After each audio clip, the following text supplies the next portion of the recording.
Olá amigos, estamos aqui para continuar a estudar a nossa lição desta semana, onde Pedro vai revisitar alguns dos temas que nós estudamos durante as 12 lições anteriores.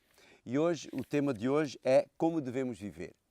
E Pedro, a determinado momento da sua segunda carta, ele diz-nos, sabendo que Jesus está prestes a voltar, ele deixa-nos uma pergunta, que pessoas vos convencer? Ou seja, de que modo vos convém viver?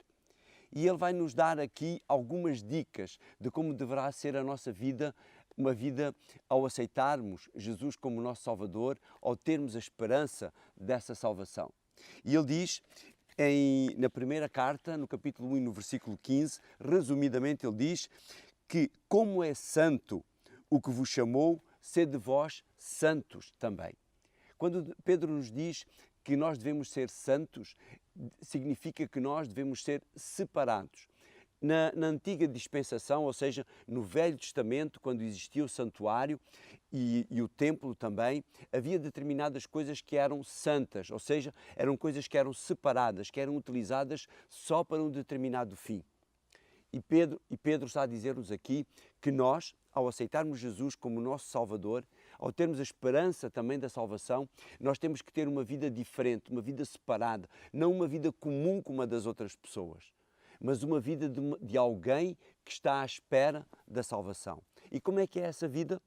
Ele diz, mais à frente no capítulo 3 e no versículo 8 e no versículo 9, diz ele, sede todos de um mesmo sentimento, compassivos e amando os vossos irmãos.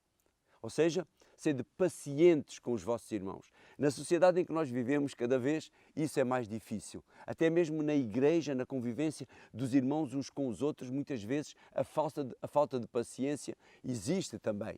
Dentro de casa, uns com os outros, quantas e quantas vezes a impaciência nos leva a determinados extremos. E depois no versículo 9 do mesmo capítulo 3 ele diz, não tomando mal por mal, antes bendizendo. Ou seja, que se alguém te faz mal, tu não deves responder-lhe na mesma moeda. Não utilizar aquele velho sistema do Velho Testamento que era olho por olho, dente por dente. Ou seja, se alguém te faz uma determinada coisa, tu deves lhe responder da mesma maneira. Não, o conselho aqui agora é, se estás na esperança da volta de Jesus, se alguém te fizer mal, tu deves orar por ele, tu deves ter uma atitude positiva para com essa pessoa. Esta é a maneira de nós esperarmos a volta de Jesus.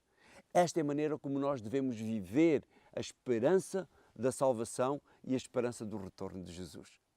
Faz isso e serás muito mais feliz. E se eu fizer isso, de certeza absoluta que serei muito mais feliz também.